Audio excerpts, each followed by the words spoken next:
Zelensky Bad News. Putin's time in Ukraine is coming to an end. War is started by governments for several reasons, including territorial expansion, regime change in an enemy state, and aiding a struggling ally. As soon as hostilities begin, everything becomes more precarious. However, even if victory is no longer possible, governments will continue to fight to prove that they have not been beaten, highlighting one of the paradoxes of war. The necessity of not being seen as the loser only grows in importance as the original objectives drift out of reach or are cast aside. Losing is bad because it calls into question the government's judgment and competency, which is a much bigger concern than simply failing to achieve goals or having to explain the spending of blood and wealth for little return. A government may fall due to military defeat. This is one reason why many governments refuse to admit defeat and instead continue to fight on. Russia's conflict against Ukraine displays all of these dynamics. The denazification and demilitarization of Ukraine were stated as goals by Russian President Vladimir Putin. He probably meant regime change when he said the first, in which case the war was obviously unsuccessful. President Volodymyr Zelensky of Ukraine continues to enjoy widespread support. Ukraine is rapidly becoming the most military country in Europe, despite international calls for demilitarization. While the Russian-speaking parts of the Donbass have been battered, deindustrialized, and depopulated due to this catastrophic war, many Russian speakers in Ukraine who Putin claimed to be acting on behalf of now want to speak Ukrainian instead. Donetsk, Luhansk, Kherson, and Zaporizhia, the four oblasts or administrative territories that Putin claimed for Russia in September 2022, remain outside of full Russian control. A lot of the territory won in the original full-scale invasion has already been lost, and the current Ukrainian operation is losing ground, albeit slowly. Russia was sure that Ukraine wouldn't dispute the unlawful acquisition of Crimea before February 2022, but now even Russia's hold on the peninsula is uncertain. Ukraine continues to hold out hope that it may achieve its war aims, which include the return of all occupied territory and the re-establishment of the borders it established in 1991. If Ukraine's current attack were to fail, Russia would not yet have the military strength to capitalize and expand its territorial holdings.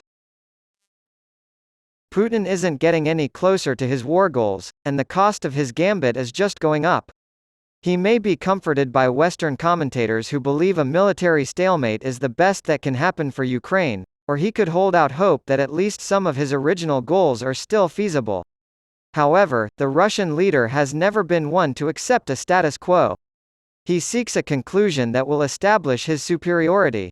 He insists that Ukraine accept the annexations of the four oblasts, which would oblige Kyiv to hand over more land to Moscow, even when approached about negotiation by sympathetic interlocutors, such as those from Africa.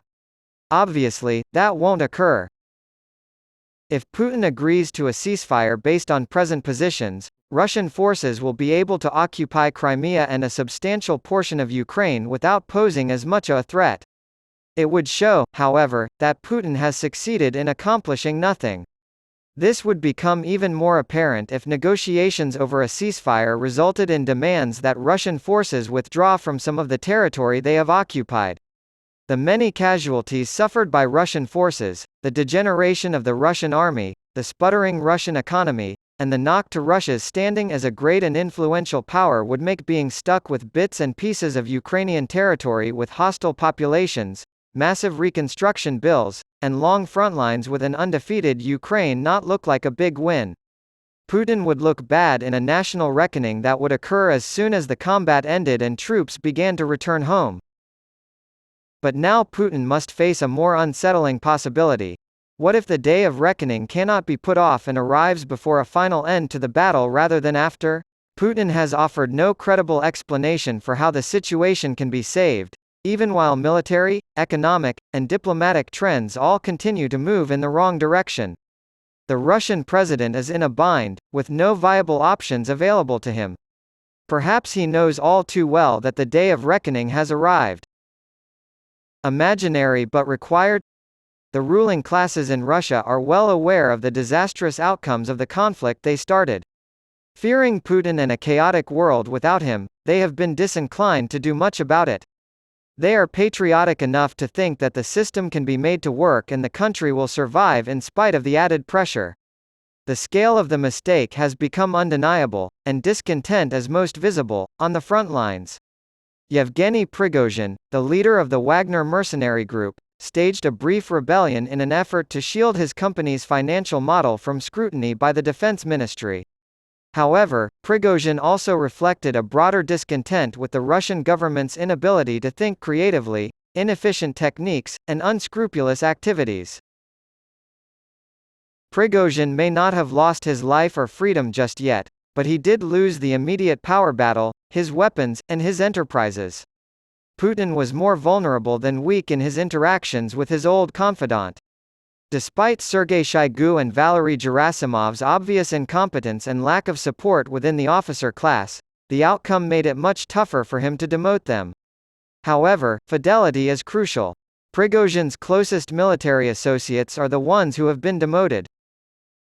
Meanwhile, General Ivan Popov, who was in charge of the 58th Combined Arms Air Defense Army, was reportedly fired by Gerasimov for complaining angrily about the conditions imposed on his troops, whom he described as being stabbed in the back.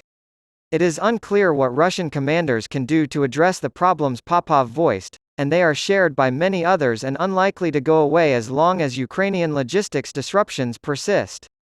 Russian soldiers have responded to Ukrainian advances by committing heavily to counterattacks. This has resulted in some fierce battles and occasional victories, but the Ukrainian army has learned from its mistakes and now has the upper hand. The morale of the frontline military is plummeting, and with it, the confidence of the elite and Putin himself. Russian strategy changed drastically as a result of past defeats, or at least defeats of a size that could not be ignored. After the initial assault on Kyiv was a failure, attention shifted back to the Donbass. Russia upped the ante in response to Ukraine's success in Kharkiv in September 2022 by launching a massive mobilization and bombing assault against Kyiv's vital infrastructure. Most significantly, Russia has responded by cutting off Ukraine's ability to export grain and subsequently attacking the port city of Odessa. The choices that would be available to give Moscow with a more effective approach in the event of another significant win for Ukraine are unclear. Putin faces a tough decision. Either admit that Russia is losing a war it didn't need to be in or keep fighting a lost battle. Putin might persuade his propagandists to make up a story to explain how Russia won, even if it seemed like it had lost. Russia's fight is not with Ukraine, but with NATO, is the simplest narrative he can make. The Kremlin has used this narrative before to blame Ukraine as a Western agent for Russia's defeats. Russia's survival in the face of the mightiest alliance in the world could be spun as a heroic tale. However, if Russia were at war with NATO, this narrative is not ideal because Russia has no chance of winning. To make matters worse, every time NATO members take a step forward in their support of Ukraine, Moscow responds with apocalyptic predictions, usually from former President Dmitry Medvedev, of awful, vague retaliation. These dire predictions have not dissuaded Ukraine's supporters so far. Last year, Moscow presented a more convincing case, arguing that Europe's energy shortage and cost concerns would cause the West to reduce its support for Ukraine. Putin may be hoping that food shortages will have a similar effect, despite the fact that they will hurt countries that are normally sympathetic to Russia. The West's backing for Ukraine has not been weakened by comparable measures, so he may be dissatisfied. More and better weapons have been shipped to Kyiv during the past 6 months. NATO members face some of the same pressures as Russia, and avoiding defeat is obviously crucial to the West. This is obviously Ukraine's battle to win or lose, not NATO's, but the alliance has invested so much in preparing Ukraine to fight and win that it cannot simply walk away now. It can be difficult to find the funds to support Ukraine, but the vast majority of the United States' friends are pitching in financially and materially. Ukraine is fighting as one cohesive unit with great success. As an added bonus, a Russian win would be a geopolitical disaster for NATO and greatly increase the likelihood of a full-scale war between the two superpowers.